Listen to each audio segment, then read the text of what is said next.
message marking the day submits that no matter how far technology advances, man as an emotional being was never created to be alone and should never underestimate the power of genuine human connection.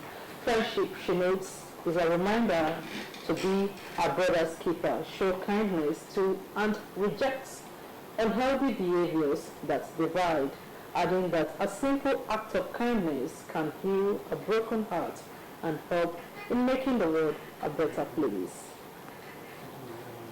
Now, the fight against human trafficking has again come into focus as National Agency for Prohibition of Trafficking in Persons, NAPTIP, marked the World Day Against Trafficking in Persons in Port Harcourt.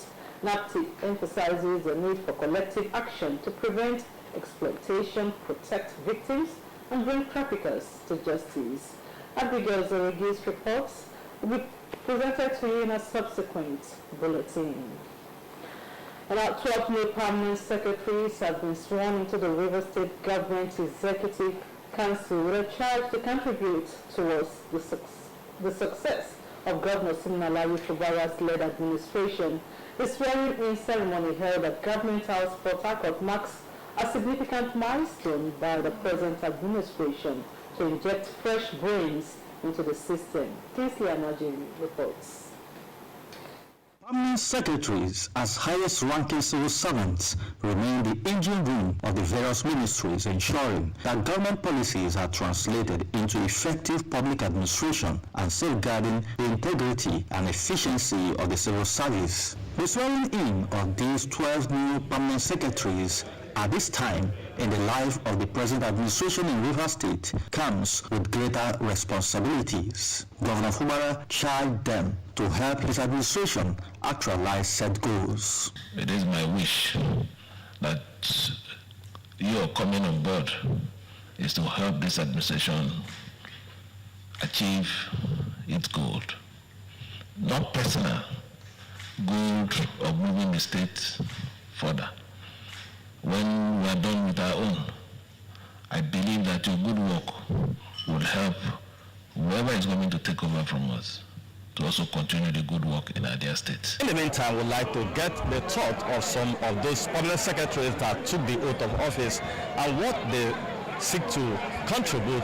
We know as permanent secretaries, we are the head of administration in our various ministries, and so we will do the bit we can to ensure that we protect the interest of the people, we protect the interest of the government. We serve with our utmost responsibility. God is infinite blessings, military administration. Yes. It's grace. It's grace. I encourage other people also coming behind me that everybody should work hard. Hard work first. There's always a reward for hard work. I'm so happy. I thank His Excellency for this opportunity to serve. Among the new permanent secretaries are Freddy Ndubara, Dr. Mina Ikru, Dr. Vincent Wachuku, and Fortune Abdullah in Port Harcourt. Kingsley Amajiri, NTA News. And the Nigerian Customs Service Area 1 Port Harcourt says it has averted a major public health emergency via a joint operation with relevant agencies. This followed the interception of a container load of expired pharmaceutical drugs imported into Nigeria from the United States of America. Kingsley Amajiri reports. The interception of this 40-feet container of expired pharmaceutical drugs is a major step in the fight against expired, illegal, and adulterated drugs in Nigeria. Area 1 Controller, Nigeria Customs Service, Salamat Atileku says the interception is the result of enhanced intelligence gathering inspired by the Controller General of the Customs Service. The interception of this consignment prevents what could have been a major public health disaster. The use of such products can result in treatment failure, drug toxicity of lives. Had these expired pharmaceutical products found their way into our markets, pharmacies, hospitals, and homes, countless Nigerians would have been exposed to avoidable health complications with potentially devastating consequences. With this seizure, the Area 1 controller is issuing a clear warning to unscrupulous elements to keep off from the Nigerian ports. NAFDAC officials received the seized products, stressing that the agency is still committed to safeguarding the health of the nation. It's so pathetic that somebody will come under the disguise of donation of drug and will bring in a container of all expired drug. And I discussed with the Deputy Director for Port Inspection Directorate, Port Harcourt, because it does appear as if the person concerned has become a serial violator. The NAFDAC officials announced plans to destroy the seized pharmaceutical products shortly. In Port Harcourt, Kingsley Amajiri, NTA News. Similarly, the renewed vigor of the Nigerian Security and Civil Defense Corps in Rivers State has once again led to the recovery of over 30,000 liters of stolen petroleum products and industrial chemicals. The State Commandant, NSCDC Dennis Ruben, disclosed this while parading suspects involved in the sabotage. Robinson Tarataibi has the details. At an operation in a filling station at Ome in Eleme local government area of Rivers State, 6 suspects were arrested in connection with possession and transportation of approximately 30,000 liters of premium motor spirits (PMX) concealed in a marked truck and without valid documents. When I'm in custody, I tried to find out what they were doing. I tried to find out if they have any legal documents. It was clearly stated they don't have. In fact, it was found they don't have any legal documents.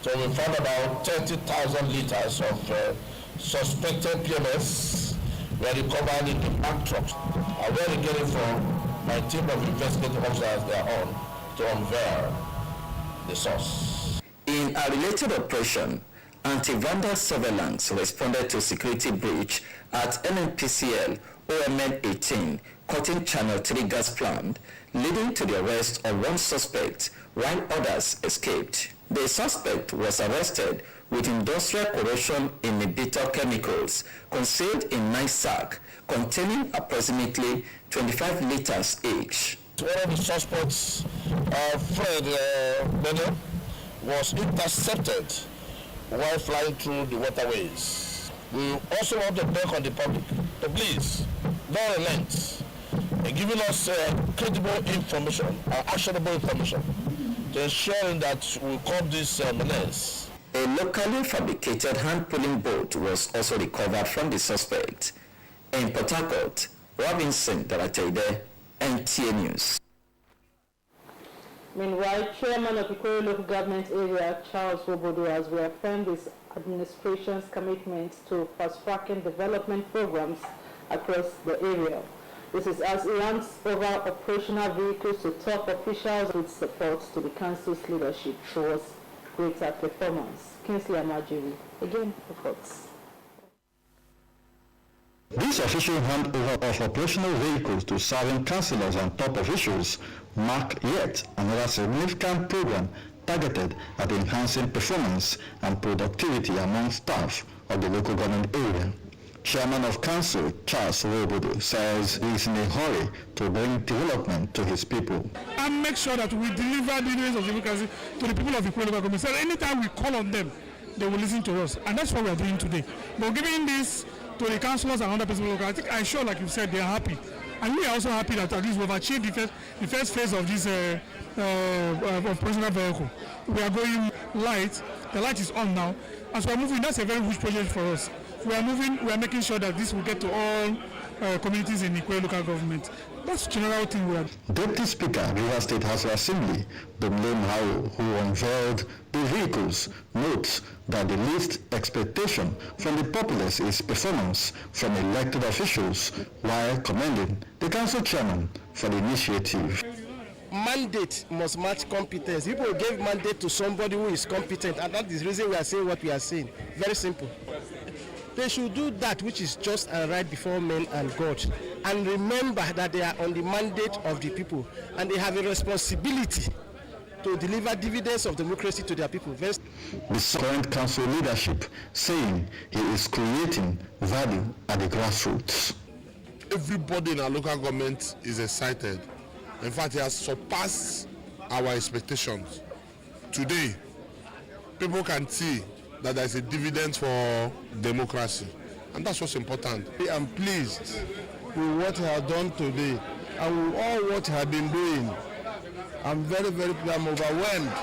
The high point of the event was the official handover of the 17 operational cars to officials of the council. In Port Harcourt, Kingsley Amajuri, NTA News. Still on grassroots reports, land ownership remains one of the most sensitive issues in Rivers State, where ancestral ties and customary boundaries continue to shape ownership claims. Amid renewed controversy over Victory Estate and surrounding lands along the Airport Road corridor, elders of Rumosi community have dismissed reports of a land dispute with Rumarolo community, insisting both communities share a common ancestry and have lived peacefully for generations. Osinachi Samuel reports. Addressing journalists in a fresh reaction over the ownership of Victory Estate and surrounding land along the Airport Road axis, elders of Rumosi community said there is no land dispute between them and the neighboring Rumaholo community. They dismissed claims by an indigene of Rumaholo alleged to be laying claims to lands around and within the airport's axis. I'm around 30 years now. My father came in Kenya. He born me. Never have any issue with him in our land. We never sit one day for court. I said, why? It's court our land. The Central Airport went ahead to continue the matter into Okumere and Rumaholo, and whereby giving Okumere judgment as the owner of the entire land of Rumaholo. So we didn't bother about that because the court has renovated us from being a part of that dispute. The elders maintain that the traditional boundary between Rumosi and Rumaholo is at Road 20, adding that although parts of the lands were ceded to the Rivers State government for public infrastructure, including the power station, the Airport Road corridor remains part of Rumosi ancestral lands. The same land he's also claiming he won. Government acquired part of those land. Where we call it gas turbine, Ministry of Power, acquired those land for Rumosi and paid compensation. The land, both sides of the airport road, the left and right, belongs to Rumosi. They are the only place they had boundary with Rumaholo is where they call it, where they did a blood covenant. They reaffirmed their commitment to peace and dialogue, urging all parties to embrace lawful and traditional means of resolving any disagreement to preserve the long-lasting relationship between the two communities. In Port Harcourt, Osinachi Samuel, NTA News. All right, you are watching the Prime News at 1. On NTA Port Harcourt. More reports after this break. Don't go away. A brand new sunrise is about to brighten your mornings. Wake up to Good Morning Port Harcourt. Your fresh, vibrant news stories that matter. From politics to news headlines, sports, entertainment, lifestyle, and community happenings. And all the information you need to start your day. It's all coming your way from Mondays to Fridays, 6 a.m. to 7 a.m. Whether you're at home, at work, or on the move, make it a routine. Only on NTA Channel 10, Port Harcourt. You don't just wake up. Wake up with us. Good morning, Port Harcourt!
back. Women have again been encouraged to strengthen their faith, embrace new opportunities, and rise above limitations.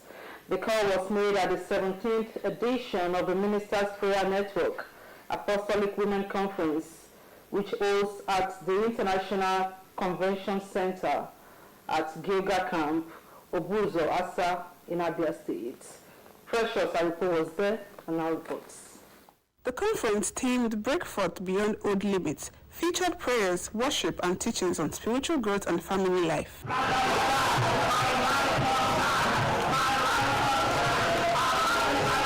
The host, Reverend Mosi Maduba, says this year's theme is a call for everyone to look beyond their past and embrace new opportunities and greater possibilities. It's a call to everybody to know that wherever you are now, it's not the end of your life. It's the beginning of new beginnings. It can be a reset point, a platform to launch out to greater heights. The Governor, Reverend Gloria Maduba, speaking on building strong marriages, urged women to be intentional about laying sound spiritual and moral foundations for their families. Delivering the keynote address, First Lady of Abia State, Mrs. Priscilla Osi, described the theme as timely and prophetic, encouraging participants to approach the conference with open hearts while preparing themselves for greater service to God. Building a good marriage is something intentional. It doesn't just come from heaven. You have to make a conscious effort to make sure that you lay a solid foundation for that marriage, that you have build it properly the way it should be built. I am particularly inspired that Ministers'